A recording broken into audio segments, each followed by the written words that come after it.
जी की मदद की थी। इनकी शुरुआत वहां हुई, राइट? ठीक है। रथ यात्रा चली और पार्लियामेंट में मैं सोच रहा था कि उन्होंने राम मंदिर का इनॉग्रेशन किया और राम मंदिर के इनॉग्रेशन में अदानी जी दिख गए, अंबानी जी दिख गए, मगर गरीब व्यक्ति वहां कोई नहीं दिखा।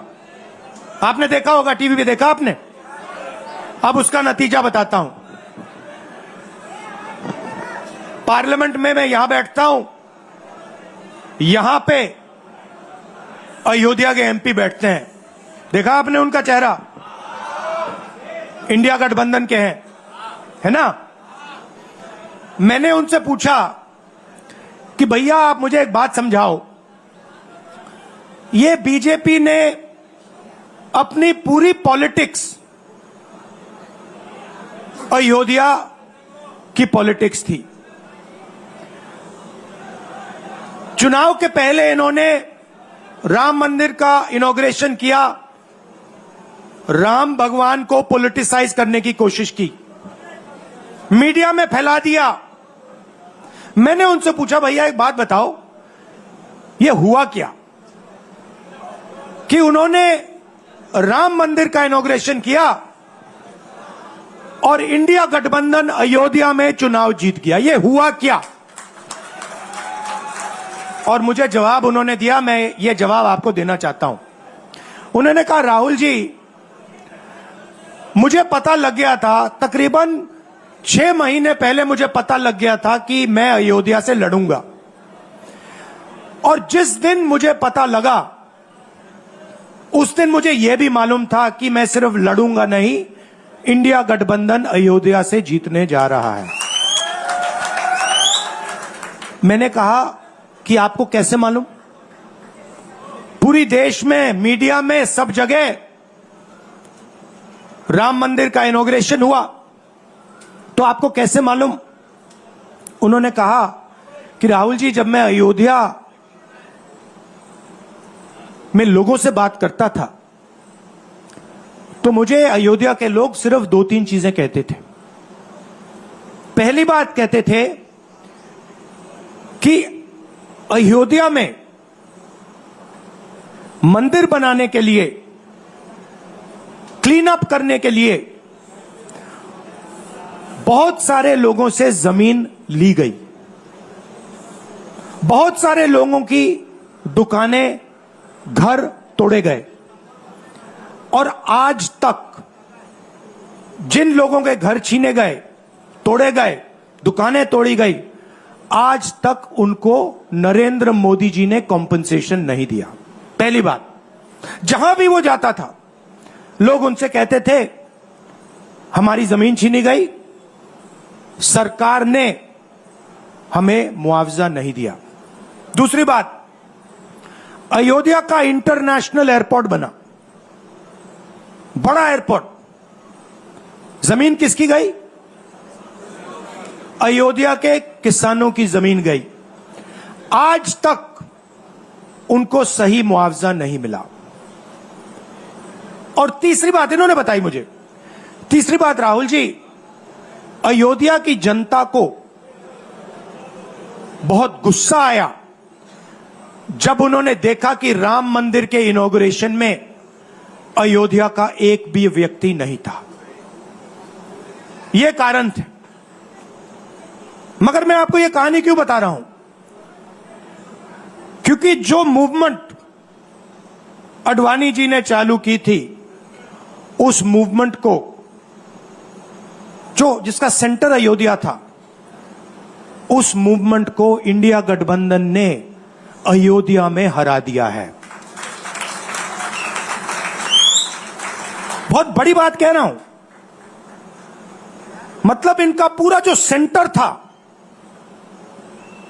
वहां पे हमने, आप जैसे कार्यकर्ताओं ने, कांग्रेस पार्टी के कार्यकर्ताओं ने, और आप जाके पूछिए वहां पे, समाजवादी पार्टी के किसी भी नेता से पूछ लीजिए और वो आपको बताएगा कि कांग्रेस पार्टी का कार्यकर्ता बब्बर शेर जैसे हमारे साथ खड़ा हो गया था, 1 इंच पीछे नहीं हटा।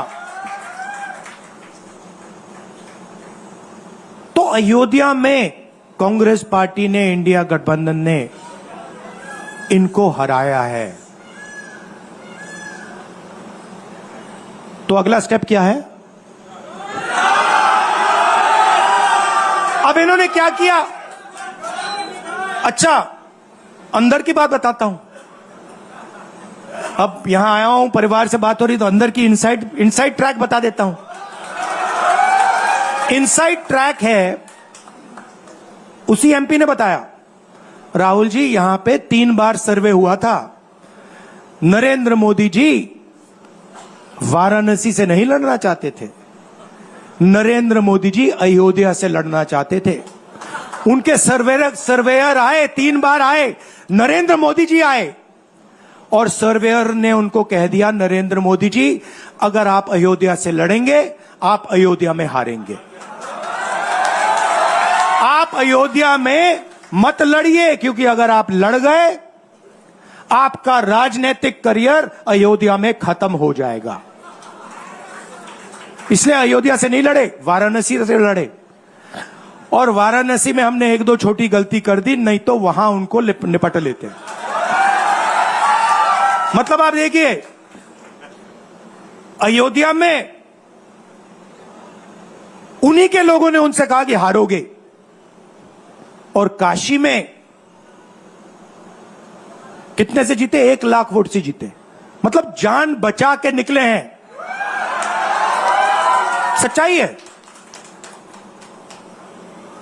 जैसे मैंने पार्लियामेंट हाउस में कहा, हमारा काम, ये जो लगा रखा है मैंने आज, ये जो चिन्ह लगा रखा है, इसको क्या कहते हैं? अभय मुद्रा कहते हैं। ये आपका चिन्ह है, इसको भूलो मत। आप आज वापस जाओगे,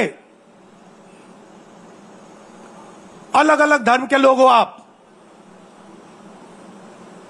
हर धर्म में यह चिन्ह आपको दिखाई देगा। गुरु नानक जी की फोटो देखिए, महावीर की देखिए, बुद्धा की देखिए। इस्लाम में भी, जैसे मैंने पार्लियामेंट में कहा, दुआ मांगी जाती है, दोनों हाथ से ऐसे मांगी जाती है। आप शिव जी की फोटो देखिए, उसमें आपको यह दिखाई देगा। और इसका मतलब है डरो मत, डराओ मत। और मैं आपसे यहां कहने आया हूं, इन्होंने आपके ऑफिस पे, आपके कार्यकर्ताओं पर आक्रमण किया है। अब आपको डरना नहीं है, डराना नहीं है। इन्होंने हमारे ऑफिस पे धमकाकर, ऑफिस को तोड़कर हमें चैलेंज दिया है। चैलेंज क्या है? गुजरात के चुनाव में, मैं आपको बता रहा हूं, हम सब मिलकर इनको गुजरात में हराने जा रहे हैं। जो हमने कहा, और लिख के ले लो, कांग्रेस पार्टी की जो आत्मा है वो गुजरात के चुनाव में लड़ेगी, और नरेंद्र मोदी और बीजेपी को गुजरात में, जैसे हमने अयोध्या में हराया है, वैसे ही हम गुजरात में इनको हराने जा रहे हैं। कौन हराएगा? हमारे लीडर हराएंगे, हमारे बब्बर शेर टाइगर हराएंगे।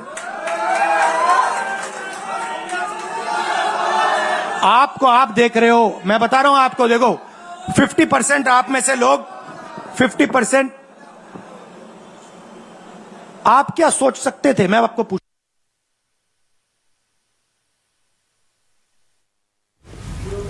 तो देखिए, राहुल गांधी को आप सुन रहे थे, जो आज गुजरात पहुंचे हैं, और नेता प्रतिपक्ष बनने के बाद राहुल गांधी का ये पहला दौरा है। इन मायनों में भी बेहद खास माना जा रहा है राहुल गांधी का ये दौरा। और एक बार फिर राहुल गांधी ने, देखिए, संसद के पटल पर राहुल गांधी ने साफ तौर पर चुनौती दी थी। जब प्रधानमंत्री नरेंद्र मोदी सामने बैठे थे, उन्होंने कहा था इस बार इंडिया गठबंधन गुजरात में हराएगा नरेंद्र मोदी को। और एक बार फिर से अब उन्होंने अपनी बात को दोहराया। साथ ही साथ उन्होंने कहा, मोदी से कहा गया अयोध्या लड़े तो करियर खत्म हो जाएगा। चुनाव में वाराणसी से बचकर निकले हैं पीएम, केवल 1 लाख वोटों से जीते। और वहीं सर्वे कराए गए तो अयोध्या में यह पाया गया कि राहुल गांधी ने यह दावा किया कि प्रधानमंत्री चुनाव हार जाते अगर अयोध्या से लड़ते। बिना डरे अगर आप बीजेपी से लड़ गए, चाहे आप किसान हो, मजदूर हो, छोटे व्यापारी हो, अगर गुजरात की जनता बिना डरे लड़ गई बीजेपी सामने नहीं खड़ी हो पाएगी। दूसरा उदाहरण देता हूं। आप कांग्रेस पार्टी को जानते हो, जानते हो? हमारी पार्टी में कोई डरता है? कैसे मालूम? कैसे मालूम? हमारी पार्टी में दिल से बात कर देते हैं। बड़ा सा बड़ा हो, राहुल गांधी हो, हमारे पार्टी के लोग कहते हैं राहुल गांधी, मुझसे कहते हैं, मेरे कमरे में आके कहते हैं, राहुल जी ये जो आपने किया हमें अच्छा नहीं लगा। कहते हैं, मैं बता रहा हूं आपको, और मैं कहता हूं आपने सही बोला, इस बार मैंने ऐसे नहीं करना था, जो आप बोल रहे हो वैसे करना था। हम डरते नहीं है, ना हमारे कार्यकर्ता हमें बोलने से डरते हैं, ना हम अपनी कार्यकर्ता की बात सुनने से डरते हैं, ना हमारा कार्यकर्ता हमसे डरता है। अब देखिए, मैं आपको रियलिटी बता रहा हूं। बीजेपी में नरेंद्र मोदी बैठे हैं, उनकी पूरी टीम बैठी है उनके सामने। मैं आपको इंटरनल बात बता रहा हूं, उनमें से कोई नरेंद्र मोदी को नहीं चाहता, मगर कोई नहीं चाहता, मतलब पूरी लीडरशिप टीम देख लो आगे बैठी है। मैं बता रहा हूं आपको, अंदर की बात बता रहा हूं, इनसाइड ट्रैक दे रहा हूं, कोई नहीं चाहता, मगर दम नहीं है, डरते हैं।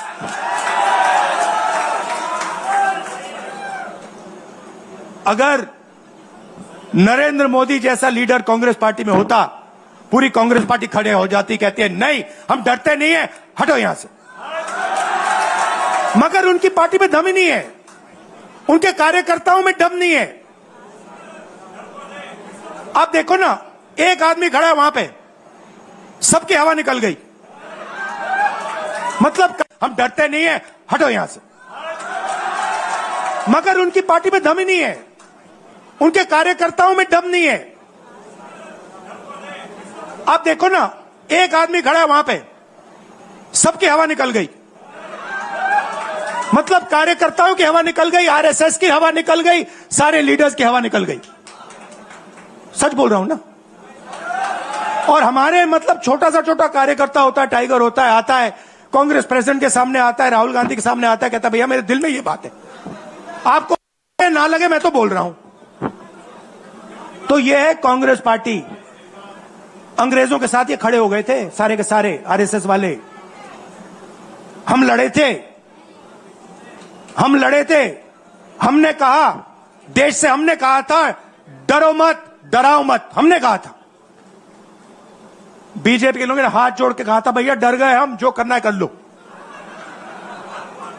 तो आप अपनी हिस्ट्री समझो,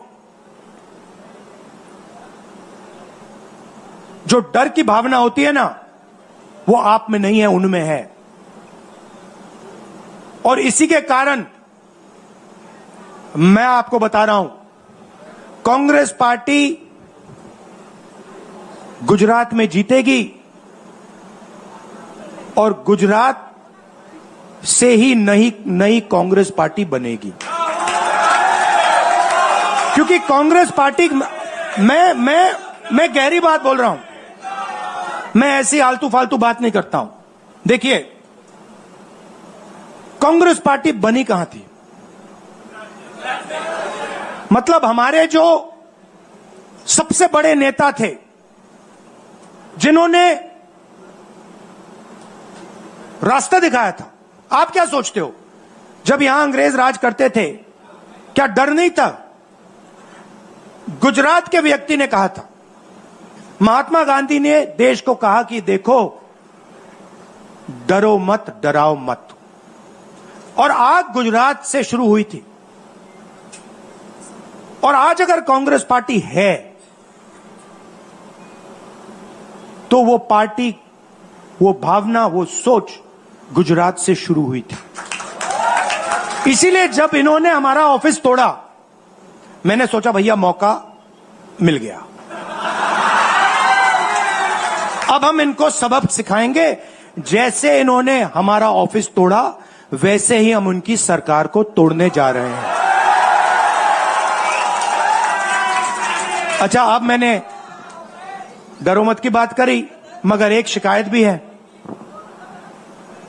एक शिकायत भी है, यह भी नहीं है कि कांग्रेस पार्टी गुजरात में कमियां नहीं है,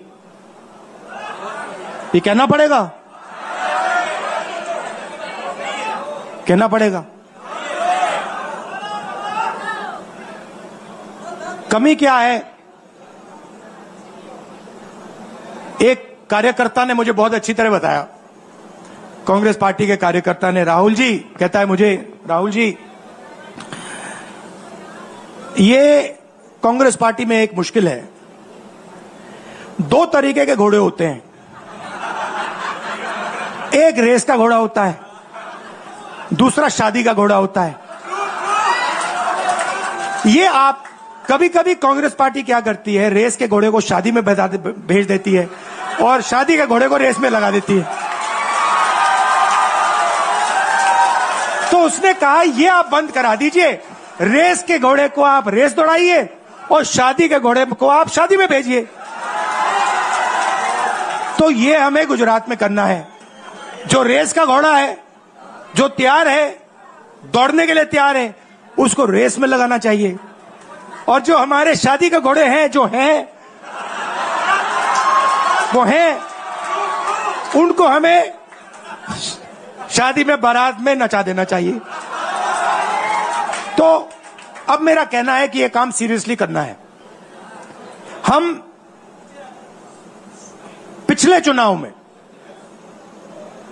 आप भी जानते हो, मैं भी जानता हूं कि हम बीजेपी से पिछले चुनाव में नहीं लड़े थे, ठीक से नहीं लड़े थे। उससे पहले चुनाव में 2017 में हम 3 महीने कह लो, 4 महीने कह लो, 4 महीने 3 महीने हम लड़े और नतीजा आपने देखा, आपने देखा। गुजरात के सीनियर नेताओं ने मुझे बस में कहा, मैं बता रहा हूं आपको इनसाइड ट्रैक, मुझे बस में कहा कि राहुल जी गुजरात में हमें 40 सीटें मिलेंगी। मैंने उनसे कहा 40 नहीं, हम चुनाव जीतने जा रहे हैं और 16 सीट से हम चुनाव हारे। अब 3 साल है, 3 महीने में हम फिनिश लाइन तक पहुंच गए थे। 3 साल में हम फिनिश लाइन को मतलब उधर पीछे छोड़ के निकल जाएंगे।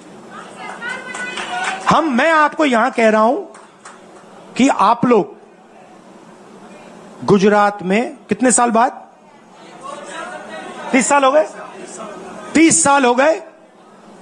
मैं आपको बता रहा हूं, मानो ना मानो, आप में से 50% अभी मान रहे हैं और 50% कह रहे हैं नहीं भैया नहीं होगा। जो 50% मान रहे हैं, मैं आपसे बात कर रहा हूं, जो 50% मान रहे हैं, मैं आपसे बात कर रहा हूं। आप लड़ जाओ और ये बाकी 50% बैठे हैं, उनकी माइंड बदल दो, नैया पार हो जाएगी, सरकार बन जाएगी। और मैं आपसे कहना चाहता हूं कि एआईसीसी की टीम, राहुल गांधी, मेरी बहन, सारे के सारे सीनियर लीडर आपके साथ यहां खड़े होंगे, आपके साथ मिलकर इनकी सरकार को तोड़ेंगे। आपने बहुत सहा है, बहुत लाठियां खाई हैं, बहुत अपमान हुआ है आपका, गालियां खाई हैं आपने, अब बहुत हो गया। अब इनको हमें सबक सिखाना है और हम इनको हराने जा रहे हैं। और नफरत से नहीं, मोहब्बत से आप देखना, मोहब्बत से हम इनको हराएंगे। कैसे? क्योंकि नरेंद्र मोदी जी का जो विजन था, वो गुब्बारा जो था वो फट गया है, फटाक से वो फट गया है। आप सोचिए, पार्लियामेंट हाउस में नरेंद्र मोदी वहां बैठे, मैं यहां, और मैंने प्रधानमंत्री जी से उनके सामने कहा कि नरेंद्र मोदी जी, आप एक व्यक्ति भी नहीं कह सकता हूं, पता नहीं आप क्या हैं, क्योंकि आपने ही कहा कि मैं नॉन बायोलॉजिकल हूं, मैं बायोलॉजिकल नहीं हूं। और मेरा सीधा डायरेक्ट कनेक्शन है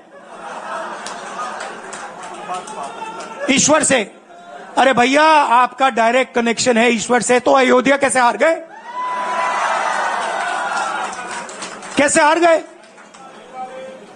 तो हमारे प्रधानमंत्री सोचते हैं कि बाकी सब लोग बायोलॉजिकल, गुजरात की जनता बायोलॉजिकल, गांधी जी बायोलॉजिकल,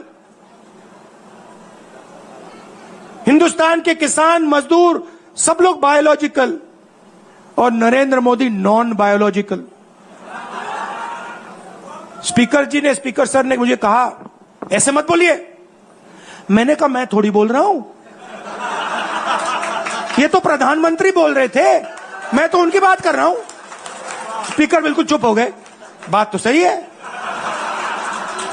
बात तो सही है, ये राहुल गांधी के शब्द थोड़ी है, ये तो हिंदुस्तान के प्रधानमंत्री के शब्द हैं, नॉन बायोलॉजिकल।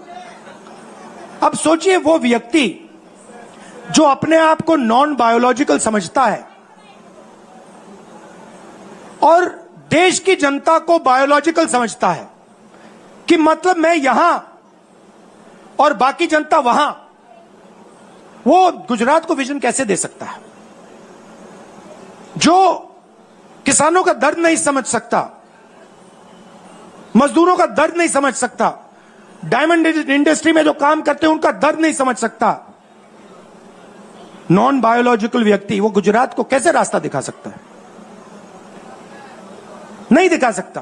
तो अब आपका काम है गुजरात को विजन देना, गुजरात के युवाओं को, किसानों को, मजदूरों को, माताओं बहनों को विजन देना कि भैया हम आपके लिए ये करने जा रहे हैं। आपने हमारा मैनिफेस्टो देखा? हिला के रख दिया था बीजेपी को, आपने देखा? वैसा मैनिफेस्टो बनाना है गुजरात के लिए। गुजरात की जनता से मिलकर 1 लाख लोगों ने हमारा मैनिफेस्टो बनाया था। वैसे ही हम गुजरात में लाखों लोगों से पूछकर अपना मैनिफेस्टो बनाएंगे,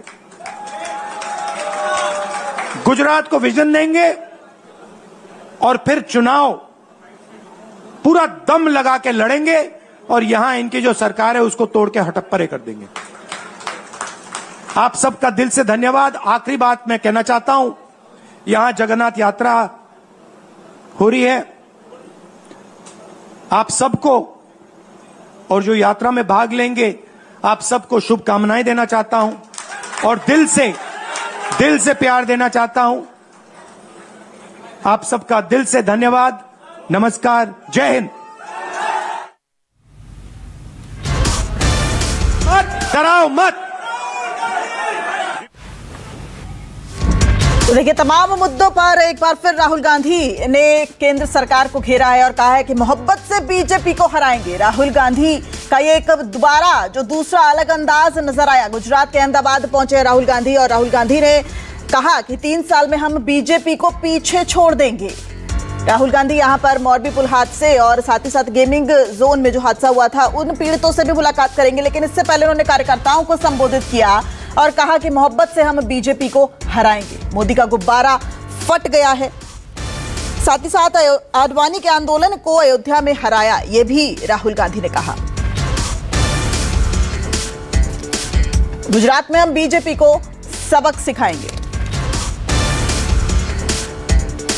और गुजरात से हमारे संवाददाता भूपेंद्र सिंह इस वक्त लाइव जुड़ गए हैं। सीधा भूपेंद्र, आपका रुख करूंगी। राहुल गांधी का ये दौरा किन मायनों में खास है, बताइए जरा।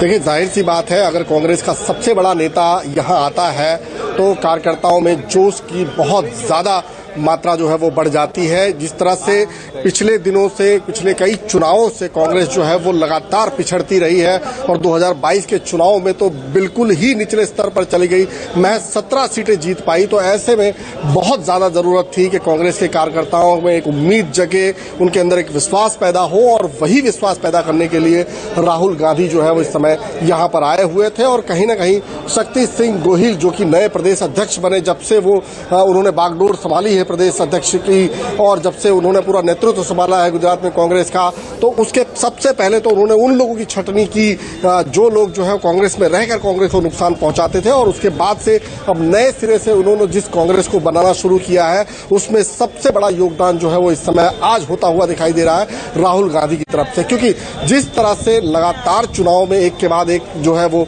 बैकफुट पर जा रही थी, और लोकसभा चुनाव में एक सीट जीतकर जो क्लीन स्वीप करने का सपना था उसको तोड़कर, और जो अब जोश उनमें कांग्रेस कार्यकर्ताओं में आया है, अगर उस जोश को बरकरार रखना है तो राहुल गांधी की बहुत सख्त जरूरत थी यहाँ पर, और आज उसी जरूरत को वो पूरा करने के लिए पहुंचे थे।